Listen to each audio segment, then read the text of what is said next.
நிறைய பேர் என்ன நினைச்சுக்கிறாங்க அப்படின்னு பார்த்தீங்கன்னா, மியூச்சுவல் ஃபண்ட்ல இன்வெஸ்ட் பண்ணா அதுல வந்து ஜீரோ லாஸ். மியூச்சுவல் ஃபண்ட்ஸில் பண்ணும்போது இந்த ஏற்ற இறக்கம் இருக்கும். அதை ரைட் பண்ணுறது அப்படின்னா பை ஸ்டேயிங் இன்வெஸ்டட் லாங் 2 இயர்ஸ்க்கு வந்து இட் வாஸ் லாக். அப்போ யாரெல்லாம் அந்த பிஸ்னஸில் இருந்தாங்களோ அவங்களுக்கு வந்து ஹெவி லாஸ்.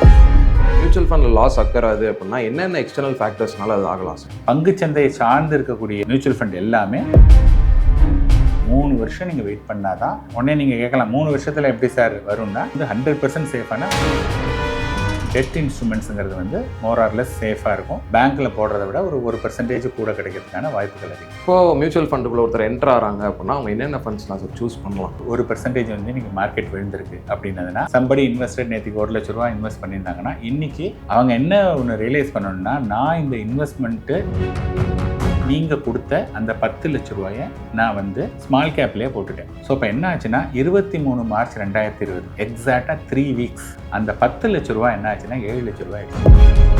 ஆனால் உங்கள் மைண்ட் எப்படி திங்க் பண்ணுதுன்னா 3 வாரத்தில் 30%, இன்னொரு 10 வாரம் அல்லது ஒரு வருஷத்தில் என்ன எல்லாமே ஜீரோ ஆயிடுச்சுன்னா என்ன பண்ணுறது?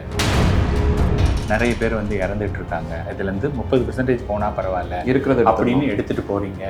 இப்போ என்ன ஆச்சுன்னா அந்த 10/7 ஆனது இல்லையா, அந்த ஒரு வருஷத்தில் அது 22 லட்சம். டே இன் அண்ட் டே அவுட் பார்க்காதீங்க. இல்லை சார் என்னுடைய மணி நீங்கள் எப்படி பார்க்கலன்னு சொல்லலாம் அப்படின்னீங்கன்னா, யாரெல்லாம் கடந்திருக்காங்களோ அவ்வளோ பணம் பண்ணியிருக்காங்க. வணக்கம் சார். வணக்கம் கேஷவ் சார். நம்ம நிறைய வாட்டி பேசின வீடியோவில் எல்லாமே சொன்னது என்னன்னா வந்து ஸ்டாக் மார்க்கெட்டுக்குள்ளே ஸ்ட்ரைட்டாக போய் குதிக்காதீங்க. ஃபஸ்ட்டு மியூச்சுவல் ஃபண்ட்னு ஒன்று இருக்குது, மியூச்சுவல் ஃபண்டில் இன்வெஸ்ட் பண்ணுங்க, அதுலேயே உங்களுக்கு நல்ல ரிட்டர்ன்ஸ் வரும்னு சொல்லியிருக்கீங்க.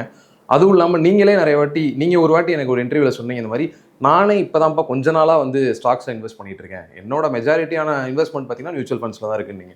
ஸோ நிறைய பேர் என்ன நினச்சிக்கிறாங்க அப்படின்னு பார்த்தீங்கன்னா, மியூச்சுவல் ஃபண்டில் இன்வெஸ்ட் பண்ணால் அதில் வந்து ஜீரோ லாஸ், எந்த ஒரு கவலையுமே நம்ம பட தேவையில்ல, லாஸே ஆகாதுன்னு நினைக்கிறாங்க. இதை பற்றி நீங்கள் என்ன சார் நினைக்கிறீங்க? இது வந்து தவறான புரிதல். ஓகேங்களா, நான் முன்னாடி இன்னொரு ஒரு எக்ஸாம்பிள் என்ன சொல்லியிருக்கேன்னா, நீங்கள் டைரெக்டாக ஈக்விட்டி டைரக்ட் ஸ்டாக்ஸ் வாங்குறதுங்கிறது நீங்கள் you are driving your own car. நீங்கள் டிரைவராக இருந்து காரை ஓட்டுறீங்க. மியூச்சுவல் ஃபண்ட்ஸில் வந்து பார்த்தீங்கன்னா அதே காரில் ஒரு சாஃபர் ட்ரிவன் கார், அதாவது the driver who knows all the rules, எல்லாத்தையும் ரூல்ஸ் ஃபாலோ பண்ணக்கூடிய ஒரு டிரைவர் ஓட்டுறாரு, அவர் பக்கத்தில் நீங்கள் உட்காந்துட்டு இருக்கீங்க. இதில் என்ன அட்வான்டேஜ் அப்படின்னா, நீங்கள் வந்து வேடிக்கை பார்க்கலாம், ஒரு பாட்டு கேட்கலாம். You don't need to concentrate on the road all the time.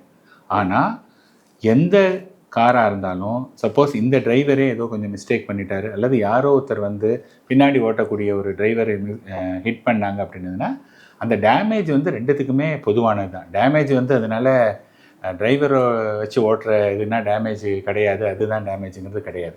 So இப்போ மியூச்சுவல் ஃபண்ட்ஸில் வந்து அப்போ என்ன விதமான லாஸ் அப்படிங்கிறத நம்ம புரிஞ்சுக்கணும். இப்போ நம்ம என்ன சொல்லியிருக்கோம்னா, டைரெக்டாக நீங்கள் பண்ணும்போது உங்களுக்கு அதை பற்றிய நாலேஜ் கிடையாது. அப்போ நமக்கு ஒரு விஷயத்தை பற்றி நாலேஜ் இல்லை அப்படின்னதுன்னா, நம்ம வந்து we look for the external source for ஒரு விஷயத்தை. இப்போ நம்ம வந்து நம்ம சென்னையில் இருக்கோம், நம்ம பாம்பே இது வரையும் போனதில்லை, இப்போ பாம்பேக்கு போகணும் அப்படின்னதுன்னா நம்ம என்ன பண்ணுவோம்? பாம்பேக்கு போகிறோம்னா எந்த ஹோட்டலில் தங்குறது?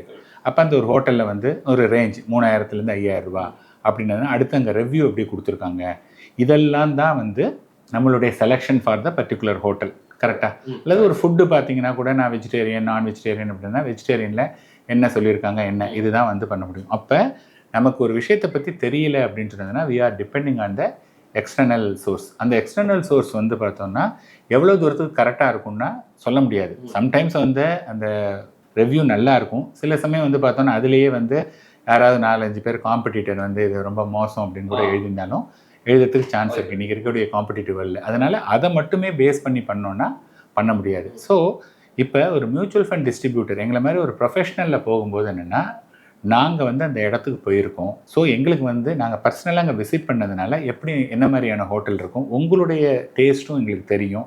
அதனால் ஓகே சார் உங்கள் டேஸ்ட்டுக்கு இது வந்து இந்த ஹோட்டல் கொஞ்சம் பெட்டராக இருக்கும் இந்த ரேஞ்சுக்கு அப்படிங்கிற மாதிரி நாங்கள் அந்த சஜஷன் பண்ணுறோம். ஒன்று, மார்க்கெட்டை பொறுத்தவரை மியூச்சுவல் ஃபண்ட் மார்க்கெட் வந்து என்னென்னா அந்த ஏற்ற இறக்கத்திற்கு உட்பட்டது. எல்லா பிஸ்னஸுமே whatever be the business அப்படின்னு பார்த்தீங்கன்னா அது அப்ஸ் அண்ட் டவுன்ஸ் இருக்கும். இப்போ கொரோனா சமயத்தில் வந்து பார்த்தீங்கன்னா all the hotels, malls, theatre இது எல்லாமே வந்து ஒர்க் பண்ணவே இல்லை. ஏன்னா அதுதான் மெயினாக மக்கள் கூடுற இடம். அப்போ ஒரு 2 இயர்ஸ்க்கு வந்து இட் வாஸ் லாக்டு. அப்போ யாரெல்லாம் அந்த பிஸ்னஸில் இருந்தாங்களோ அவங்களுக்கு வந்து ஹெவி லாஸ். அதே சமயத்தில் இப்போ வந்து பார்த்தோன்னா there is something called revenge shopping அப்படின்னு சொல்கிறாங்க. அதாவது இவ்வளோ நாளாக நான் பண்ணாமல் இருந்ததை இதை ஒரு சேர்த்து வச்சு பண்ணுறோம் அப்படின்னு சொல்லிட்டு எல்லாரும் இப்போ நிறைய ஷாப்பிங்காக இருக்கட்டும், ட்ராவலாக இருக்கட்டும், இந்த மாதிரி ஸ்டேயாக இருக்கட்டும் பயங்கரமாக ஏறிடுச்சு. அதாவது சென்னையில் வந்து ஒரு ஸ்டார் ஹோட்டலில் மினிமம் ஒரு 6,000 7,000 ருபீஸ்க்கு வந்து ஒரு நைட் ஸ்டே கிடச்சிது அபவுட் 3-4 இயர்ஸ் முன்னாடி, கோவிடுக்கு முன்னாடி. இப்போ வந்து அப்படியே டபுள். இந்த டபுள்ங்கிறதோட இல்லாமல் யாருமே நமக்கு ரூமும் அவைலபிலிட்டி இல்லை. ஓகேயா? அப்போ அவ்வளோ தூரத்துக்கு வந்து இன்றைக்கி விலை ஏறிடுச்சு. அப்போ அந்த particular industry it's suffered for 1 or 2 years இருந்தது. அதுக்கப்புறமா இப்போ பெட்டராக இருக்குது. ஸோ எனி பிஸ்னஸ் வந்து பார்த்தோன்னா இந்த அப்ஸ் அண்ட் டவுன்ஸுங்கிறது வந்து இன்னவிட்டபிள். ஸோ நம்ம மியூச்சுவல் ஃபண்ட்ஸில் பண்ணும்போது இந்த ஏற்ற இறக்கம் இருக்கும். இந்த ஏற்ற இறக்கத்தை வந்து எப்படி நம்ம வந்து அதை ரைட் பண்ணுறது அப்படின்னதுன்னா பை ஸ்டேயிங் இன்வெஸ்டட் லாங். இப்போ நான் சொன்னேன் இல்லையா, ஒருத்தர் கரெக்டாக கோவிடில் தான் வந்து இந்த ஹோட்டல் பிஸ்னஸ் ஸ்டார்ட் பண்ணியிருந்தாங்கன்னா 2 வருஷம் அவங்க வந்து கடையை இழுத்து மூடிட்டு இருக்க வேண்டியதான்.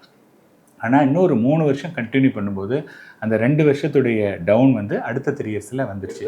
அதனால வந்து பார்த்தோன்னா ஒரு டிஸ்ட்ரிபியூட்டர் மூலமாக போகும்போது ரிஸ்க்கு வந்து கொஞ்சம் மினிமைஸ் ஆகுமே வழிய லாஸை வந்து டிஸ்ட்ரிபியூட்டர் மூலமாக போனால் லாஸ் வந்து வரவே வராதுங்கிறது வந்து தப்பான ஒரு. ஸோ நம்ம எப்படி இன்வெஸ்ட் பண்ணாலுமே லாஸ்ன்றது இருக்க தான் செய்யும். அதாவது அந்த மார்க்கெட்டு கீழே விழுந்ததுன்னா there are so many external agencies. இப்போ யாரோ 2 கண்ட்ரி சண்டை போடுறான்னா நம்ம வந்து நம்ம இன்னைக்கு என்ன சொல்கிறோன்னா we are living in a global village அப்படிங்கிறாங்க. இந்த உலகத்தையே வந்து ஒரு சின்ன கிராமமாக எடுத்துக்கிறாங்க. அப்போ குளோபல் வில்லேஜஸில் எங்கேயோ யாரோ ஒரு பண்ணக்கூடிய ஒரு விஷயம் அன்றைக்கி சில நாளைக்கு வந்து அது வந்து it will have a impact. So இந்த ஏற்ற இறக்கங்கிறது எப்போ இருந்தாலும் அது இருக்க தான் இருக்கும். இல்லை, அதான் சார் நான் கேட்க வந்தேன். என்னன்னா இப்போ மியூச்சுவல் ஃபண்டில் லாஸ் அக்கறாது அப்படின்னா என்னென்ன எக்ஸ்டர்னல் ஃபேக்டர்ஸ்னால அது ஆகலாம் சார்? இப்போ வந்து பார்த்தோன்னா இப்போ ஃபார் எக்ஸாம்பிள் கோவிட் மாதிரி திடீர்னு ஒரு விஷயம், அல்லது இப்போ ரஷ்யா உக்ரைன் வார், அதனால என்ன ஆச்சு, என்ன அப்படின்னா பெட்ரோல்லாம் தட்டுப்பாடு இருக்கும், அல்லது இங்கேருந்து நிறைய அந்த கண்ட்ரிக்கு நம்ம வந்து எக்ஸ்போர்ட் பண்ணோன்னா அதுக்கான விஷயங்கள், அல்லது அங்கேருந்து இம்போர்ட் பண்ணுறதெல்லாம் ரொம்ப ஜாஸ்தியாகிடும். இந்த மாதிரியான ஒரு விஷயங்கள் அண்ட் ஜென்ரலாகவே அதாவது ட்ரெண்டு. இப்போ வந்து ஒரு ரிசெஷன், யூஎஸில் வந்து ரிசெஷன் அப்படின்னாங்க. ஸோ அந்த மாதிரி நம்ம ஊர்லேயும் ஒரு ரிசெஷன், நம்ம ஊர்லலாம் ரிசெஷன் கிடையாது, அது மாதிரி ஒன்று வருது அப்படின்னா இந்த மாதிரியான எக்ஸ்டர்னல் ஏஜென்சிஸ் அதனால வந்து பார்த்தோன்னா மார்க்கெட் கேன் கம் டவுன். அந்த மாதிரி வந்தது அப்படின்னதுன்னா நீங்கள் வந்து ஈக்விட்டி ரிலேட்டட் மியூச்சுவல் ஃபண்ட், அதாவது பங்குச்சந்தையை சார்ந்து இருக்கக்கூடிய மியூச்சுவல் ஃபண்ட் எல்லாமே கீழே விழத்தான் விழும். ஆனால் அதனால தான் நம்ம என்ன சொல்கிறோன்னா யார் ஒருத்தர் இங்கே இன்வெஸ்ட் பண்ண வந்தாலும் 6 months 1 yearனா வராதிங்க, 3 வருஷம் நீங்கள் வெயிட் பண்ணால் தான் வரணும் அப்படின்னு சொல்கிறோம். உடனே நீங்கள் கேட்கலாம் 3 வருஷத்தில் எப்படி சார் வரும்னா, ஜென்ரலாக ஒரு 3 இயர்ஸுங்கிறது வந்து it's enough time to absorb all the volatility. அதுக்காக தான் அந்த 3 இயர்ஸ்ன்னு சொல்கிறோம். Okay sir. சார் இப்போ நிறைய பேர் எனக்கு தனியாக மெசேஜ் பண்ணப்போ என்னன்னா சேஃபர் இன்வெஸ்ட்மெண்ட்னு ஏதாவது இருந்தால் எனக்கு சொல்லுங்கண்ணா, இந்த மாதிரி வந்து காசே போகக்கூடாது, எனக்கு நான் போட்ட காசுலாம் அப்படியே இருக்கணும், ஒன்று ப்ராஃபிட்டாக தான் வரணும், லாஸ் ஆகவே கூடாதுன்றான். சேஃபர் இன்வெஸ்ட்மெண்ட் உண்மையாலுமே ஏதாவது இருக்கா சார்? இப்போ மியூச்சுவல் ஃபண்ட்ஸில் வந்து நம்ம என்ன சொல்லியிருக்கோம்னா, ஒன்று வந்து ஈக்விட்டி இன்வெஸ்ட்மெண்ட்ஸ். ஈக்விட்டி இன்வெஸ்ட்மெண்ட்ஸ் வந்து it is related to the market மேலே போணுச்சுன்னா அதுவும் போகும், கீழே போச்சுன்னா கீழே போகும். இன்னொன்று வந்து பார்த்திங்கன்னா டெட் இன்ஸ்ட்ருமெண்ட்பாங்க, கடன் சார்ந்த பத்திரங்கள் அப்படின்னு சொல்லிட்டு, அந்த மாதிரி டெட்டு, பாண்டு, இந்த மாதிரியான இன்வெஸ்ட்மெண்ட் இருக்கு இல்லையா, அதில் வந்து பார்த்தோன்னா இந்த ஃப்ளக்சுவேஷன்ஸ் இருக்காது. அதெல்லாம் வந்து எப்படின்னா ஒரு 7% 8% அவ்வளோதான் இருக்கும். ஸோ உங்களுக்கு ஃபிக்ஸட் டெபாசிட்டுக்கு அல்டர்னேட்டிவாக ஒரு 0.5% 1% வந்து இதில் கொடுக்கறதுக்கு வாய்ப்புகள் அதிகம். இப்போ நீங்கள் கேட்கலாம் அதில் வந்து 100% சேஃபானா, மோஸ்ட்லி 99% சேஃபு. ஏதாவது ஒரு சமயத்தில் இப்போ 2 இயர்ஸ்க்கு முன்னாடி ஃப்ராங்க்லின் டெம்பிள்டனில் ஒரு பேப்பர் வந்தது, அது இம்மீடியட்டாக அதை வந்து அவங்க அந்த மணிக்கு உடனே அவங்க கொடுக்கல அப்படிங்கிறதுனால அந்த சமயத்தில் கொஞ்சம் வெயிட் பண்ணுங்கள், நாங்கள் அதுக்கப்புறமா தரோம் அப்படின்னு சொன்னாங்க. இந்த மாதிரி எப்பயாவது ஒரு ரேர் ஆக்சிடென்ட்ஸ் நடக்கும்.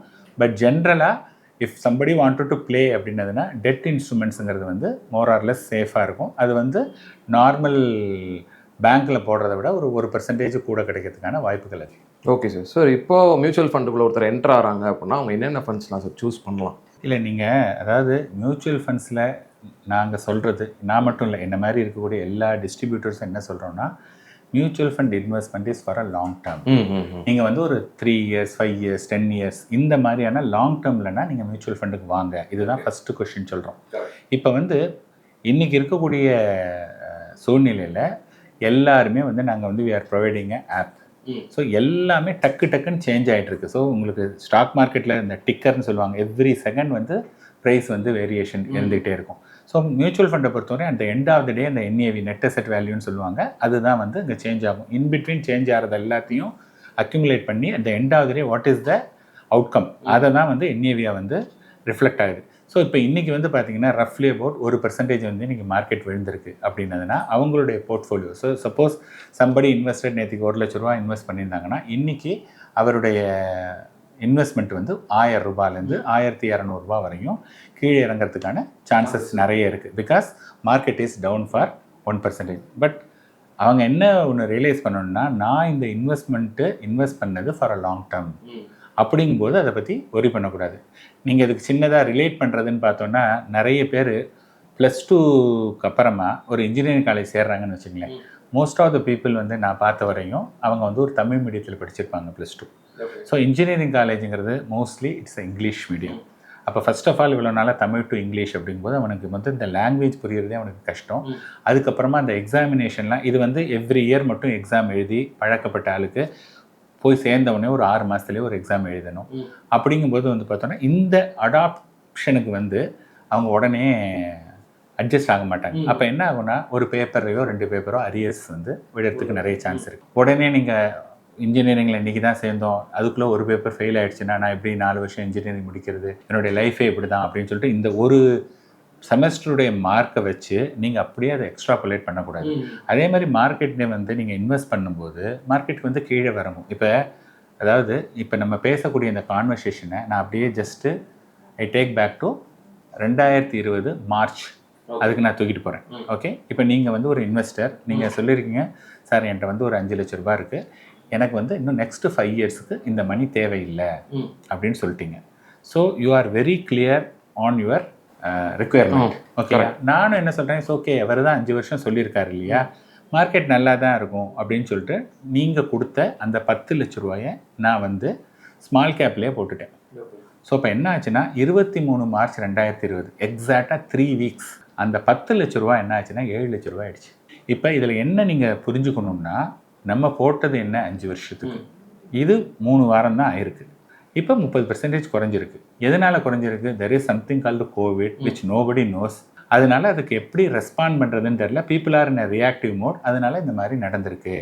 So let's wait. ஏன்னா உங்களுக்கு ஈவன் அந்த சமயத்தில் அந்த மணி எடுத்தால் கூட you cannot go and spend the money. அதுதான் வந்து ரியாலிட்டி. ஆனால் உங்கள் மைண்ட் எப்படி திங்க் பண்ணுதுன்னா, 3 வாரத்தில் 30% அப்படின்னா இன்னொரு 10 வாரம் அல்லது ஒரு வருஷத்தில் என்ன எல்லாமே 0 ஆயிடுச்சுன்னா என்ன பண்ணுறது? நிறைய பேர் வந்து இறந்துட்டு இருக்காங்க. அதனால இந்த மணி இதுலேருந்து 30% போனால் பரவாயில்ல இருக்கிறது அப்படின்னு எடுத்துகிட்டு போகிறீங்க அப்படின்னதாங்கன்னா you are booking a loss of 70%.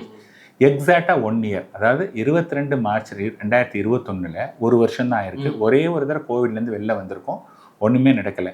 இப்போ என்ன ஆச்சுன்னா அந்த 10/7 ஆனது இல்லையா, அது வந்து இன்னைக்கு அந்த ஒரு வருஷத்தில் அது 22 லட்சம், அதாவது 3x ஆயிருக்கு. எந்த எக்கனாமிக் ஆக்டிவிட்டி நடக்கவே இல்லை. ஒரே ஒரு சின்னதாக ஒரு பிரேக் வந்து ஒரு ஷார்ட் ப்ரீஃப் வந்து யூ கேன் மூவ் அவுட் அப்படிங்கிற மாதிரி நமக்கு ஒரு ஆப்பர்ச்சுனிட்டி கொடுத்தது அது கோவிடில். பட் ஸ்டில் வி ஆர் இந்த கோவிட் ஸ்டேஜில் தான் இங்கே இருந்தோம். இப்போ வந்து என்னாச்சுன்னா 10 வந்து 7 ஆகிட்டு 7/22 இன்றைக்கி வந்து பார்த்தோன்னா மினிமம் வந்து பார்த்தீங்கன்னா ஒரு 35 70 லட்சம் ரூபாய் வரையும் ஆயிருக்கு. ஓகே, ஸோ 3xலேருந்து 7x வரையும் ஆயிருக்கு. ஸோ மார்க்கெட்டுங்கிறது வந்து பார்த்திங்கன்னா இது மாதிரியான சமயத்தில் ஒரு ஸ்ட்ராங் டவுன் அது மாதிரி வரதுக்கு சான்ஸ் இருக்குது. அஸ் லாங் அஸ் ஒரு இன்வெஸ்ட்மெண்ட் இஸ் லாங் டேர்ம் அப்படின்னதுன்னா பயப்பட வேண்டாம். டே இன் அண்ட் டே அவுட் நீங்கள் பார்த்தீங்கன்னா நீங்கள் வந்து அதில் இன்வெஸ்டே பண்ண முடியாது. இதே மாதிரி தான் வந்து இது நீங்கள் ஒரு ரியல் எஸ்டேட் வாங்கியிருக்கீங்க, 10 லட்ச ரூபாய்க்கு வாங்கியிருக்கீங்க அல்லது 1 கோடி ரூபாய்க்கு போய் கேட்குறீங்க, இப்போ வந்து அது 90 லட்ச ரூபா தான் அப்படின்னு சொன்னான்னு வச்சுங்களேன். அப்போ நீங்கள் என்ன சொல்லுவீங்க?